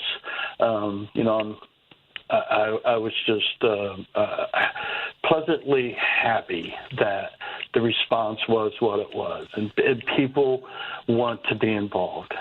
They want to have a voice, and I think what everyone needs to understand, no matter what you do, no matter what you say, no matter who you talk to, no matter what phone call you make or postcard you make, anything that you do makes a difference. Your voice matters. Your actions matter. And right now, during this time in our country, it's important that we all be involved because they are literally burning down the Constitution. They're destroying our democracy, and we just cannot sit back. And I just feel the unity that is building here. We're on the cusp of something. I don't know what it is. Yeah. I don't know what next week's going to bring. But yeah. So. please do. And no. I listen. One of the things that people have said to me that they appreciate about what we do in our interactions is that we're respectful to each other and how we communicate with each other, and that says a lot about what you and I believe in and how we're trying to make things better for so many people. And I want to say to you, to everybody that's listening, Cliff has had a huge impact in the work that he's done in D.C. You guys saw that when he was on last Thursday. But I wouldn't have met Cliff if it weren't for Kurt. And when I say Cliff, I mean Cliff Cash. And so this is the kind of impact that connecting has done. Cliff now has a bigger platform because a guy in southern Indiana in a rural ruby red area posted something on social media a couple times, and I caught it, and I was like, that's pretty cool. And I reached out to the dude, and he said, yeah, man, I'd love to be involved with your show. That's led to connections to other people that we both have been able to spread the word to other folks.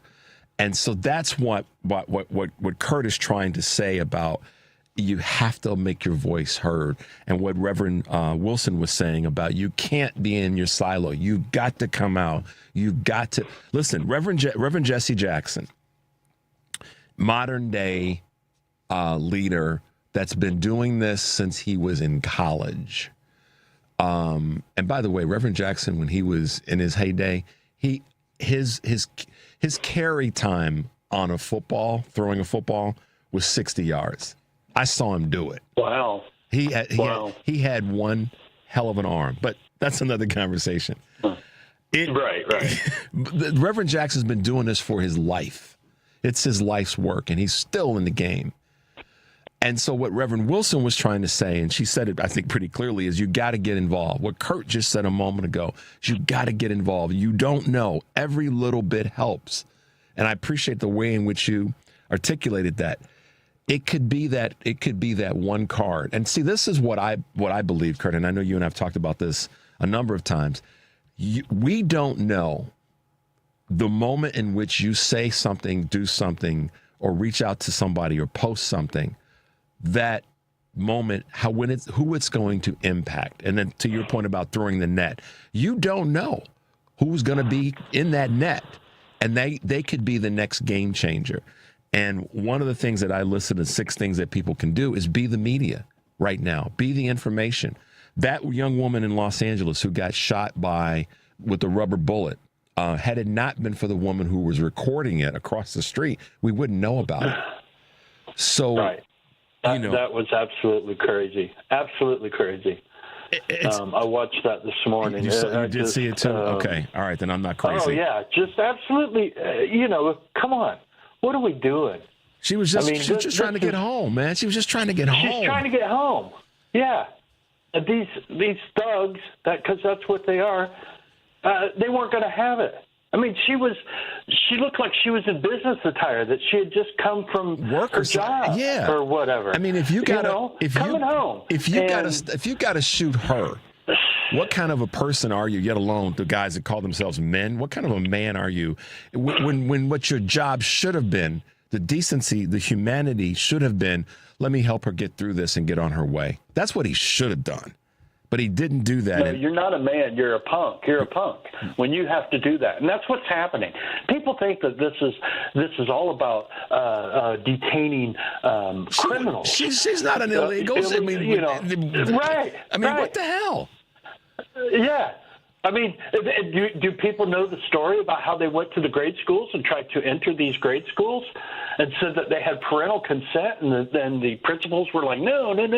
Do people know that these agents are standing outside of immigration offices, and after people are done with their cases, most of them being dismissed, they're walking out and they're being detained then, and a lot of them are women? Do people know that children are being ripped from women's arms, from their mother's arms, so the mothers can be zip-tied and thrown into a van?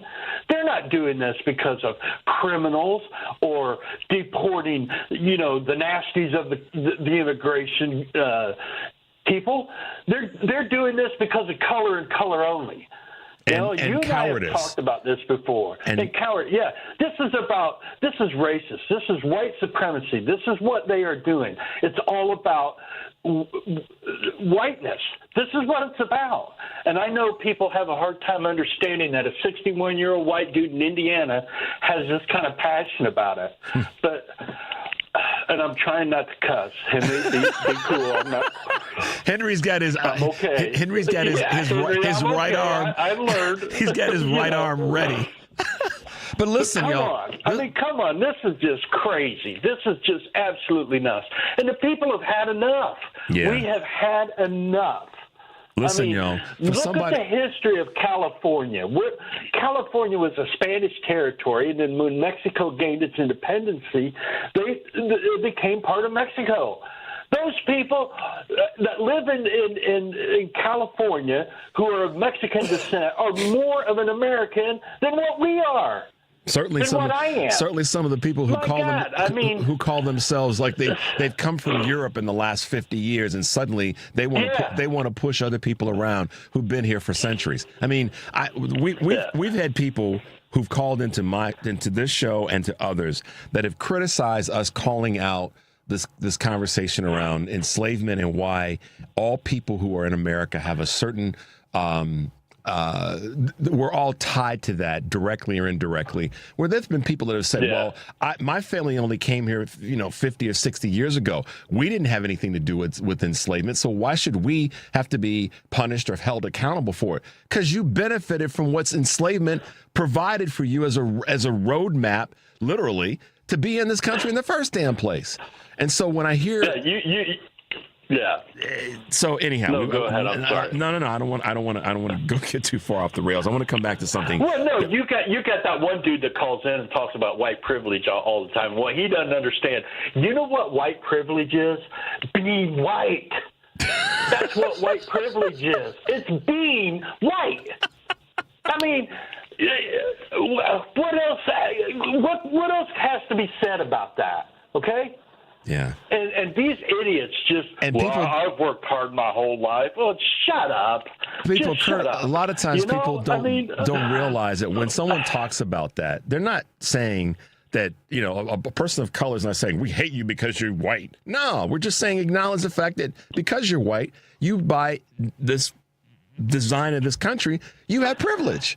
And so just go, okay, and not push back, because it makes it sound like when someone calls that to the conversation, that someone is saying, well, because you have privilege, they're worried about someone saying you're not that good or you're not that nice of a person or you got. And no one's saying that. They're saying acknowledge that. And right now, what's one of the leading causes of all this craziness and chaos is that a lot of people don't understand that the people who are trying to get here, trying to be here, that are coming from, in this particular case, anywhere in the world, as Reverend Wilson said, are just trying to make a better life for themselves. What is wrong with the country that wants to embrace that? And when I hear Donald Trump talk about all these, rapists and thieves and thugs that are part of these, they're trying to make it about brown-skinned immigrants. I want to stop and ask myself. I want people in America to stop and ask this question: who's committing the majority of white-collar crimes in America? Who was at the tip of the spear for the problems during the recession or the Enron scandal? It wasn't some dude that looks like me or looks like Mr. Garcia, who got sent off to El Salvador. It wasn't Martha Stewart. I mean, so, and in terms of harming people's lives, destroying people's lives, how many hundreds of thousands of people's lives were destroyed, if not greatly affected, if not destroyed financially because of the crisis? And there were no brothers sitting at the table when those decisions were being made to wreck those 401ks. There were no Hispanic brothers. There were no African-American brothers. I'm sorry for anybody that's offended by that, but that's the literal truth. If I'm wrong, somebody call and prove me wrong on that. So Kurt's point that I want to come back to is this chaos right now is unnecessary. This chaos right now is a waste of resources and waste of energy. And I want to come back to something that you and I talked about a little bit a few days ago. And that's this parade that's taking place. I don't know if you saw the numbers on this, but it's somewhere in the range of $25 to $45 million. Okay, so whatever it is, it's wasteful because it's not necessary. He's trying to make it be about celebrating Flag Day or some garbage BS that he's throwing out once again, and threatening that if there are protests that to his military parade, that it's going to be met with heavy force.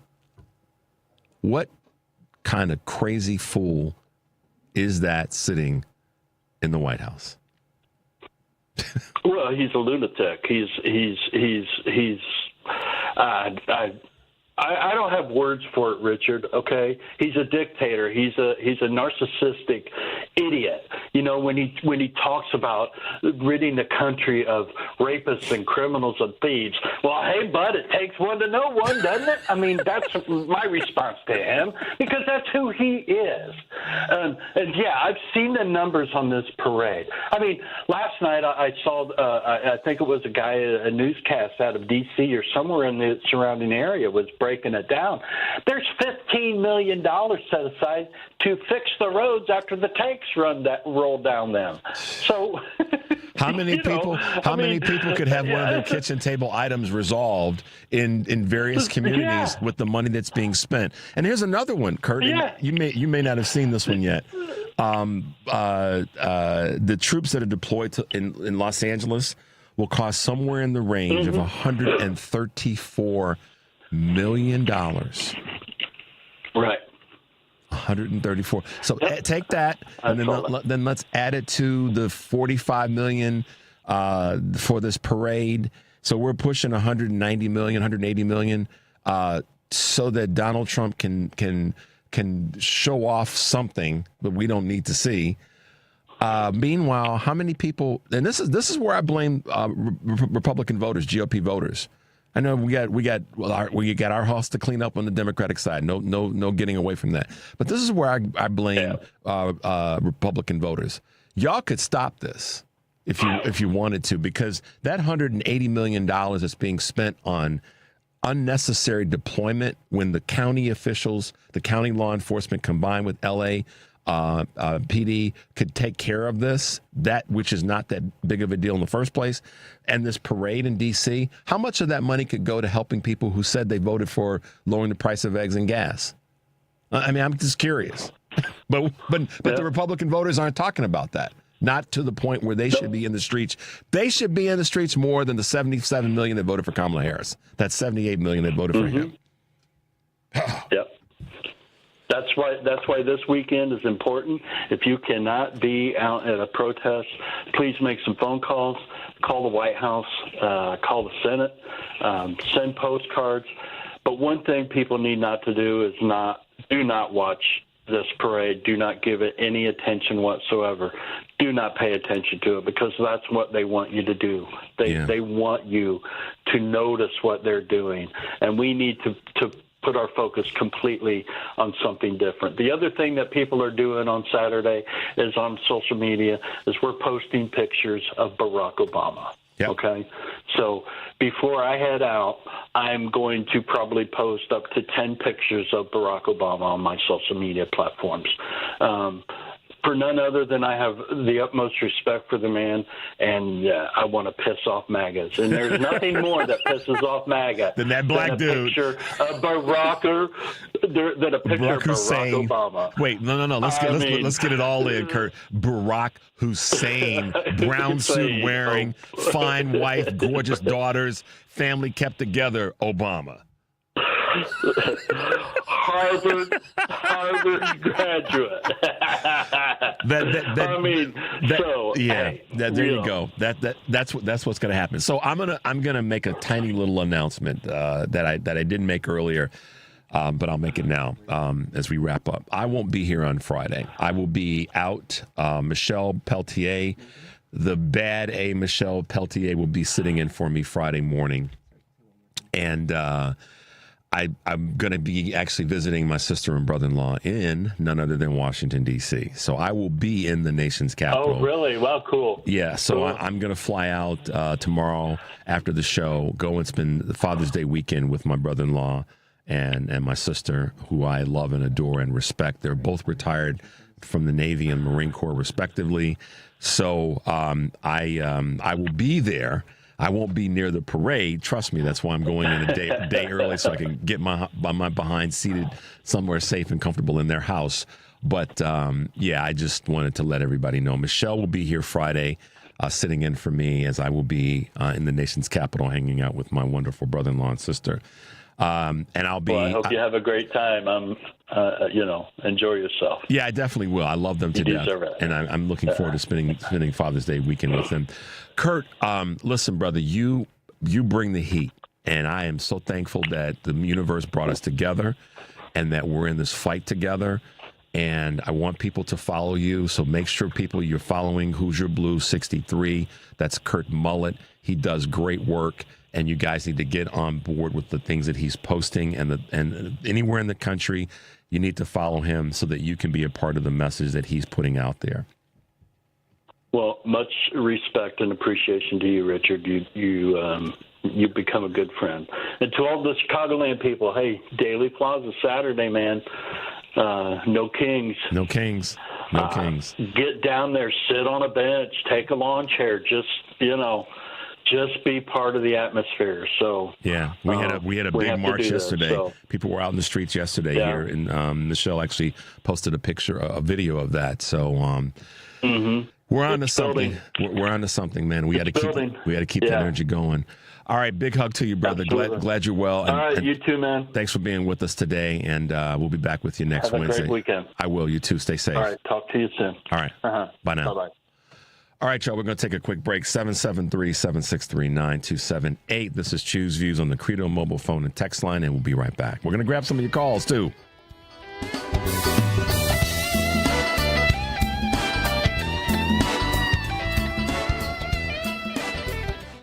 Excuse me, miss. Can I ask you a question? Sure. Can you recommend a bank that offers a full suite of commercial banking products along with excellent service? Yes, ABOC. What about a bank that has been in Chicago for more than 100 years and really understands the local business climate? ABOC. But I manage a labor union. Can you recommend a bank that really understands how labor unions operate and what banking products they need? Again, ABOC. ABOC first opened its doors in downtown Chicago in 1922 and understands the local business climate better than anyone. ABOC was founded by labor unions and still has union employees and shareholders today. So they really understand how unions tick and how their needs may be different. But whether you're with a labor union or another type of business, whether you're large or small or something in between, ABOC will always make you feel like you're their most important customer.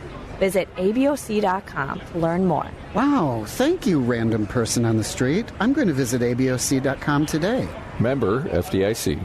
I'm Smokey Bear, and I made an assistant to help you out, because only you can prevent wildfires. Hey, Assistant Smokey Bear, call me Papa Bear, because I'm grilling up dinner. Do you get it? Yes, good job. So, what should I do with all these coals? Don't just toss them out. Put them in a metal container because those embers can start a wildfire. I understand. The stakes are high. Ha, ha, ha, ha. Learn more at SmokeyBear.com. Brought to you by the U.S. Forest Service, your state forester, and the Ad Council. Hey Google, play WCPT. Streaming Chicago's progressive talk from TuneIn. Welcome back to Choose Views with Richard Chew on WCPT 820, Chicago's progressive talk. Hey, progressives, welcome back to the show. We're going to try to do rapid fire to some extent on our calls since we got our lines full. Let's go to Carrie. Good morning, Carrie. Welcome to Choose Views. How are you this morning? All right. Good morning, Richard. I just wanted to say that. Where are you calling from, by the way? I agree. Champaign. Oh, okay. Cool. Go. Keep going. I'm sorry. Yeah, that's okay. Well, what I wanted to say is I like you got your interview with Kurt. I love that interview every time you and him talk. And the reason why I called is because about the No Kings Day. Okay. You know, I'm a little nervous now. That's all right. I got you. We got you. But the thing is this. I'm not Democrat. I'm not Republican. I'm not independent. But what I am is I'm awoke, I'm aware, and I'm conscious. Okay. And I believe in a lot of humanity. Because I understand what's going on, because if you've never been occupied by the U.S. military, you don't have an understanding. See, I had that understanding back in Ohio, in Cleveland, back in 67, 68. Yep. So what you're seeing right now, it's like you said, it could be changed. But it's going to have to change by the 77 million that voted for him. There it is. It's going to have to be changed by the people who keep voting for him. By the people, and I'm going to say this. You didn't want to say it a little bit. This is all about whiteness. Kurt said it. He's right. You know it. If if people who voted for him don't change their attitude, you're already losing the First Amendment because he's striking that down. That's what I mean about no King's Day. Mm-hmm. He's taking away our First Amendment. He's going to go for the Second Amendment. He's coming for the gun. If you think he's not, he will. And the sad part is that we tried to tell him that it wasn't the Democrats that were trying to come for your guns, and ultimately it would be the Republicans that would want to come for your guns. And why? Because they would want to remove your ability to do exactly what the Second Amendment is trying to say, which is to create to break away tyranny from the damn government.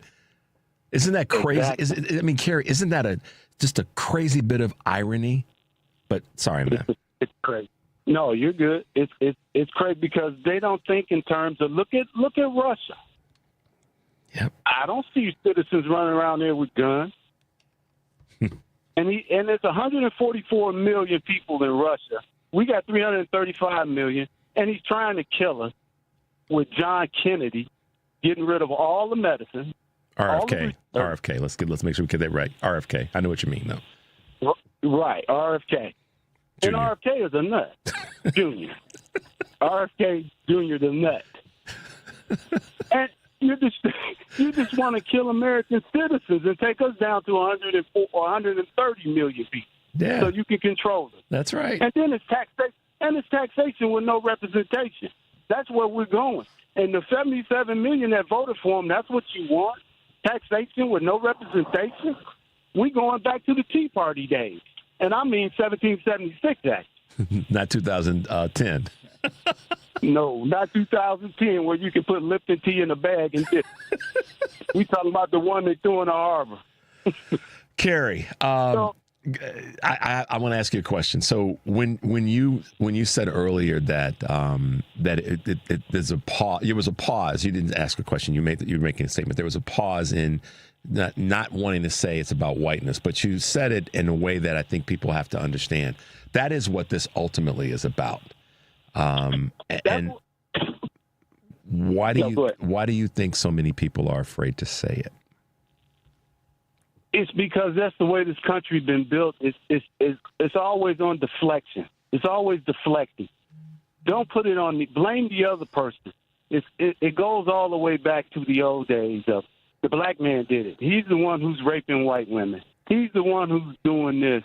He's the one who's doing that. But when we're in reality shows, you just mentioned it earlier, white-collar crime. Who commits more white-collar crime? Yeah. People of privilege, and they're mostly white. And then, it was several years ago, I can't remember the guy who did it. He did a white-collar crime. He was black in New York. Oh, he went down for years, but then there was another guy that did it. He did less time. Yeah. So there's the disparity that's been going on in America since this country's been built. And then it was a key point you guys also made, what people don't understand. They flying those Mexican flags is because that was Mexico. It was Mexico territory, all the way from Texas on back. But we don't want to talk about we can't talk about history, Kerry. Come on, man. You know we can't talk about history unless it's whitewashed and cleaned up. We can't talk about history. No. Man, I appreciate your call today. I got to grab some other calls today. I made a promise to try to get everybody in, but I know you were holding for a minute. Kerry, thank you. You never have to be nervous when you call here. We got you, and we appreciate your contribution to the show. So thank you so much for your call today. Thank you, Richard. You have a great day. I will. You too, and stay safe this weekend. All right. Love you, man. Bye now. All right. Love you. Let's go to Jim real quick. Jim in Chicago. Hey, Jim, good morning and welcome to the show. Good morning, Rich. What fascinates me is why are people so attracted to a sadistic personality, a TV personality like this? Why not Jackie Gleason or Red Fox or Red Fox would be terrific. Mom's Mabley. I can think of a million people from TV to be a better president. But there's a sadism that they're attracted to, and that's what's fascinating about the human nature. Yeah. His first debate, real quick, Rich, was fascinating to me because I was in a place and I took a cab and there was a couple that came out and they were waiting for a cab. And I just watched the 2015 debate. And I thought, geez, what a mess that was. So I commented, I'm waiting for my cab with this couple. middle-aged couple, let's say about 50. But I said, boy, that's what a lineup that was. That was a Republican lineup, with Trump in it. And the guy wanted to fight. Jeez. The guy went right to fisticuffs. But I mean, there's a sadistic strain in human nature that appeals to sadism. Yeah. And this person, it does. It appeals to sadism. I mean, has he ever said anything pleasant? He's never told it a joke. He's not like other presidents to joke, like Joe Biden. Or they have the capacity to laugh at themselves. It's all about projecting something negative out onto other people. But to be able to joke and tease themselves in a way that's embracing. No, he wants to joke and tease and trash talk other people, and then people laugh at that, and it makes him feel like I'm this big man because I get people to laugh disparagingly at other people, which is just, right. Yeah, and Kamala Harris was, as far in a personality contest, let's say it was a personality contest, the winner gets $100. I think Kamala Harris would win the $100 100 out of 100 times if it was a personality contest. Just for showing up, she would. So. Yes, exactly. Anyway, Rich, have a good morning. Thank you, Jim, for the call. Take All care. right, man. Yeah, Be safe. Bye-bye. Bye-bye. All right, let's keep. Uh-oh. I think we got to drop Jim's call. There we go, because I had a little echo there. Henry, let's see if we can take a quick call from Eve. Can we do that real fast? Hey, Eve, good morning. Welcome to the show. Eve, are you there? Hello? I can barely hear you, Eve. I don't know if you've got us on speakerphone. Hi, how you doing? I'm good. We can barely hear you. Sorry, I'm on this phone at Speech Company Hospital. Okay. I would like to say that everybody's trying to kill each other and beat each other up. Why can't the war stop and everybody have free? We're supposed to have Special Olympic World Games this year. Yeah, I know. It right now that is to take from us the great song "All We Need Is Love," and we need to figure out a way to cut out this carnage and what the previous caller talked about in terms of this violent nature. What's your name again? I'm Richard. I'm Richard. Mary Sandrick. Yeah. Eve, we're having a tough time hearing your call, but thank you for the call this morning, and we'll definitely keep. All right, Eve, you be safe, dear. Listen to special music by special people on your computer, and realize I'm an angel. Yeah. Thanks, Eve. We appreciate your call. Okay, love All you. right. Bye-bye now. Man, calling from a payphone. I guess she's serious about getting her point across. And what she was saying is, and from what I can interpret, is just this fighting and this craziness to what Jim was talking about as well. Henry, let's take a tiny break so we can come back and try to wrap up with the final call. 773-763-9278. This is Choose Views, guys, and we'll be right back.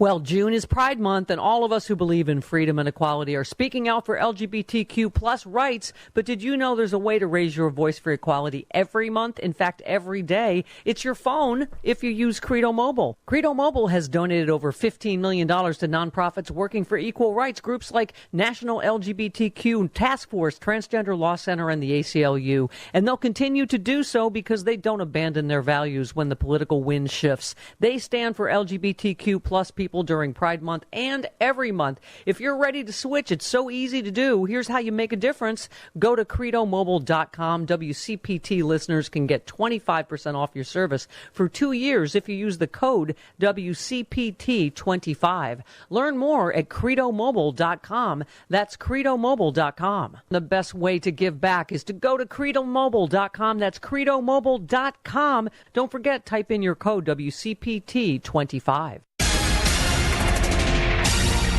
You're listening to WCPT 820. Here's the latest Chicago weather update. From the Weatherology Weather Center, I'm meteorologist Jennifer Wojcicki. We'll see sunny skies here for today with a high around 90 degrees. Winds out of the southwest 10 to 15 miles per hour, gusting as high as 25. For tonight, partly cloudy with a low near 65.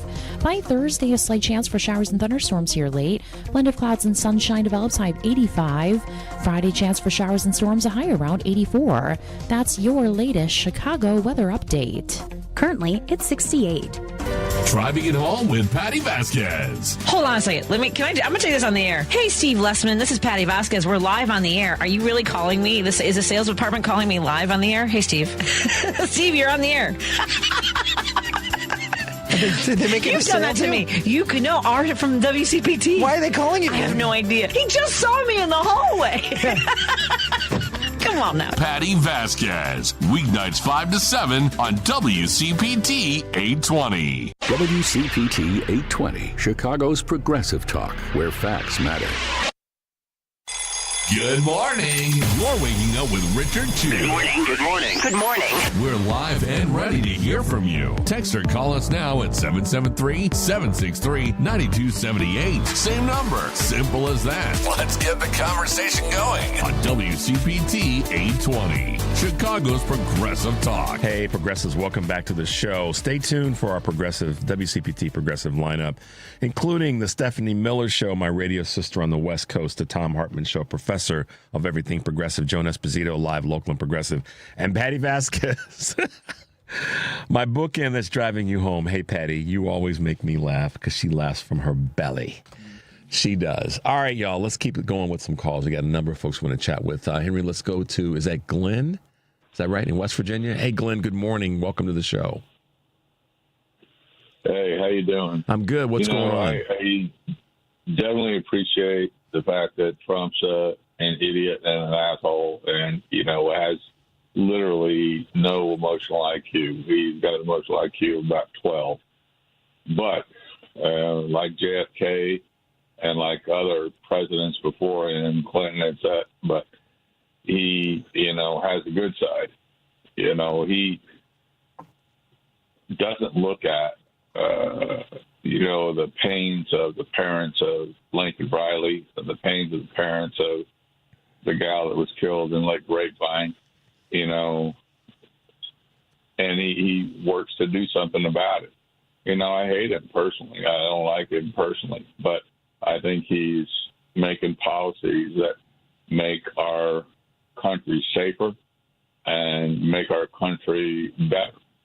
And so let me ask you, I don't like him. Let me ask you a question. Let me ask you a question because I'm a cut to the chase person. Did you vote for Donald Trump or did you vote for Kamala Harris?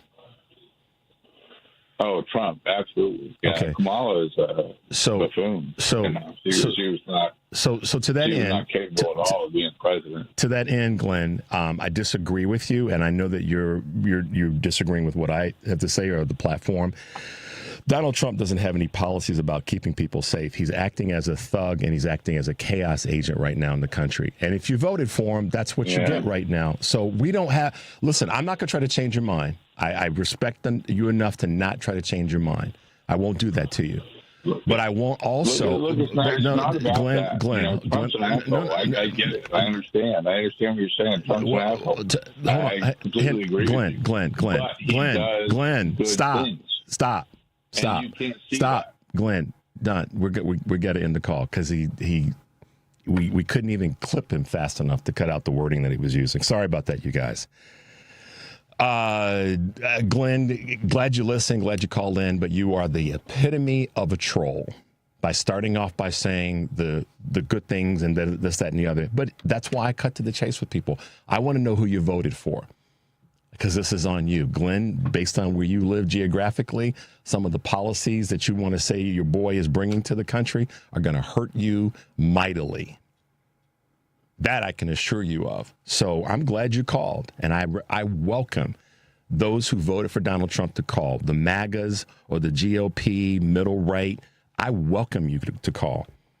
Because you need to hear a different message than you're getting from that of wherever you're getting it. I don't want to say you're just getting it from Fox News. That would be irresponsible of me. But I'm not going to let you call on our show and trash talk Vice President Harris, and I'm not going to let you trash talk our listeners with that garbage about Donald Trump is this, that, or the other, because he's not. So deal with that, Glenn. Let's grab another quick call. Let's go to Victor real quickly in the northwest side of the country. Hey, Richard Chew, the man with a clear view. How do you do? Man, you got to cut an album, Victor. You got to cut an album. Well, Listen to me dating myself. Cut an album. You got to cut a CD or record. God, nobody picked up on that. Hey, vinyl is the way to go, Mr. Chu. What's happening this morning, Vic? What's going on? Well, I just want to say that Donald Trump's Gaddafi-like parade down in D.C. is going to run down Constitution Avenue. Yeah. And I think if you're a patriot and love America and love freedom and liberty and justice, I think you should get out there and line Constitution Avenue and say, and wave signs, bring out a bullhorn, and drown that Donald Trump out, and really give him a patriotic welcome and say that this is not America. This is not your America. This is our America. And I hope everybody comes out there and gives them a big happy birthday kiss off, because well, as I'm hearing this, Victor, that I've been told that not a lot of the organizers are going to be protesting in D.C. And they're basically saying to ignore the parade. And so I think that that's a smart move if that's accurate, because we don't want to give any energy to the parade by having protesters there. Because he's already said they're going to be met with harm and might and all this other kind of garbage. And it just, every now and again, I have a moment like this, Victor, and I can share this with you and share this with you guys. I ask myself this question, and I'm not a doctor or not a sociologist, psychologist, or psychiatrist, but I wonder sometimes, was Donald Trump abused as a child? And I don't mean to make light of children who have been abused or people that have been. I don't. So please don't take that the wrong way. But I wonder sometimes, what the hell happened to this dude? And because what he is done and doing is nothing but about harm, even in his own family, with his uncle. Yes, it's incredible. And his nephew. I mean, so I just wonder sometimes if that was the thing that set him off, and he's never been able to recover from it. And it's now in our public life that we're dealing with. So, Victor, thank you, my man, as always, for your call and your support and your contribution. Well, you take care and keep up the good work, Mr. Chu. I promise because we need you for the next 3.5 years. It's not going to get any better. I will be here. I promise you that, Victor. Stay safe, man, and we'll talk to you soon. Ciao, Chu. Ciao, Chu. Bye-bye. All right, let's grab another call. Let's go to John. John, somewhere here in the great state of Illinois. Good morning and welcome to Chu's Views. Hey, my man, Chu, how y'all doing today? Good morning to you guys. Doing the best we can, John. I love your show. Me and my wife try to listen every day. We came out and met you at Tom Hartnett. Yeah. Hey, man. Months ago over at Elk Grove Village. Yes. Elk Grove Village. Man, I'm telling you, what's going on in this country is terrible. And I'm asking my white brothers and sisters, everybody, let's get out there and march. Let's try to stop this fool, because this man is trying to tear this country apart with hate and racism. These people are cowards, Richard. They're cowards. Every last one of them follow Donald Trump is a coward. Yeah. Because they've been cowards for years, man. Out there with guns. Why is a country going to sing the national anthem and the only thing you care about is guns and cowardice that they carry around in this country, man? And people, the right people like me, a veteran. I'm a veteran, man. I done saw this sickness, the hate, and going on, tearing people, women and people and children from their families. Man, this is wrong. And people of color, that's all he wants to do is tear people of color, man. He don't care about no gangbangers. No. He don't care about no rapists. This man only care about people of color. And people need to wake up. And all these people want to sit up there and protect this man. They need to wake up and tell the truth about this man. That young man you had earlier from Indiana, I want to get to know that brother, man. I want to get to know that brother. I want to shake his hand. Well, let me tell you this. Kurt is the real deal. His name is Kurt Mullett. Hoosier Blue 63. All you got to do is Google. And if you don't remember that, John, then send me an email and I'll get Kurt's information to you. You can email me at richard@wcpt820.com. Send me an email and request that I connect you guys. He would love to have another person that's in his circle, but Kurt's the real deal. He's doing the work, y'all. This is a white dude in southern ruby red Indiana, and he's doing the work. And I can attest to that. Sir. So he's a right-on dude. And he's, the funny thing about, we joke about this, the phrase that people use oftentimes, brother from another mother. Well, Kurt and I we laugh about that because we joke around about the things that we have in common, that we never knew each other. But, he just sent me a text. So why don't you, when you get a chance, John, send me an email. Promise me you'll send me an email, okay? I will. And then I will get you Kurt's information because he just sent me a text saying that it was okay to give you his information, okay? Yeah. So make sure you email me at richard@WCPT820. Let me know you called in. Let me know, remind me from Elk Grove Village. I remember when we met and where we were standing. And then I'll send you Kurt's information so you can connect with him and he can bring you into his circle of the things that he's doing, okay? Yes, sir. Yes, sir. John, thank you for your passion. Spread that passion. Listen, this is not a time, you know this, and I don't mean to tell you what to do, but this is that time when we have to let folks know we're serious about this fight. So thank you for I don't want nobody to be scared, to be afraid to step up, man. Let's step up.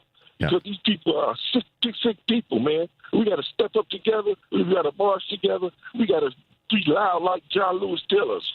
Get into some real trouble. Yeah, some good trouble. And just be peaceful about it. Be peaceful about it, but get involved in some good trouble. So be safe, John, and we appreciate your call and your contribution to the show. Okay, my man. Take care. And get with me on an email so I can get you Kurt's information. All right? Thanks, I will. All right. Bye now. Be well. Wow, guys. Here we are again. We're getting to the end of the show. And I have to thank everybody for calling in today. And I want to thank everybody thank our guest, Reverend Wilson. Get out and check out the Operation Push weekend of events. Follow my man, Kurt Mullett, Hoosier Blue 63. Tomorrow from 6:30 to 7:30, we're going to take your calls. And then 7:30, we'll have author and historian Michelle Duster with us. And guess what, y'all? Friday, Michelle Peltier, the one and only rock star Michelle, will be here in studio sitting in for your boy. The number is 773-763 as always. But most importantly, take a deep breath and make your life count. We'll see you tomorrow.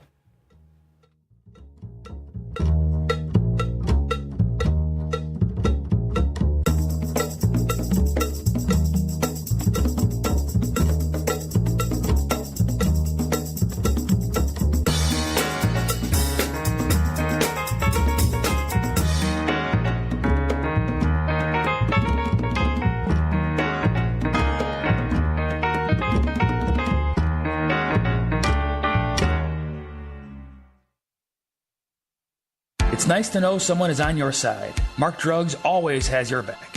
No two dogs are the same. A dosage form or strength of medication that works for one dog may not work for another. A compounding pharmacy like Mark Drugs is here to help you with your pet's medication challenges. We'll be happy to help you when your pet is sick. After all, it can affect the whole family. That's why we give our four-legged patients customized medications to make it easier for them to take. For pet medication problems, first see your veterinarian. Then talk to your hometown independent compounding pharmacy, Mark Drugs. If you'd like to know more about the ways we can personalize medication for each individual patient, we'd be happy to help. We are a compounding pharmacy, which means we can prepare the medication prescribed in a strength and dosage form that meets the patient's needs. Ask us how our pharmacy can help. You have a choice when it comes to your health care, and a great choice is Mark Drugs in Roselle and Deerfield, where you get better health and care for you and your pets. Check out the